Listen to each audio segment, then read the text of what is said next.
বেরসিক স্বরাষ্ট্র উপদেষ্টা, যদিও উনি কতটুকু সফল জানি না, তবে মন্ত্রী হিসেবে ওনাকে খুব ভালোই লাগে। ওনার কথাবার্তা, আচার আচরণ খুব ভালো, পছন্দনীয় ব্যক্তি আমার। উনি করেছেন কি, পূজা মণ্ডপে এক তরুণী গিয়েছেন ঘুরতে, পূজা দেখতে, হয়তো পরিবারকে না দেখেই গিয়েছেন, না জানিয়ে গিয়েছেন। উনি সেগুলো কথাবার্তা জিজ্ঞেস করে মিডিয়ার সামনে নিয়ে আসছেন, যাতে তার পরিবার এগুলা ফোকাস করে বা দেখতে পারে। আসলে জিনিসটা ভালো হয়নি, কিন্তু মন্ত্রী অবশ্য হাস্যোজ্জ্বল মানুষ, সবসময় সবার সাথে হাসি খুশিভাবে কথা বলেন। বাংলাদেশে এরকম মন্ত্রী দরকার, এবং উনি খুব ভালো মনের মানুষ।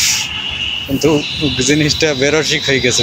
তারা হয়তো একটা সম্পর্ক ছিল, সম্পর্ক থেকে দুজনে পূজা দেখতে আসছে, উনি সামনে প্রশ্ন করে পুরা বিষয়টা মিডিয়ার সামনে নিয়ে আসছেন, যাতে দুই পরিবারই হয়তো বিষয়টা জানাজানি হয়ে গেছে।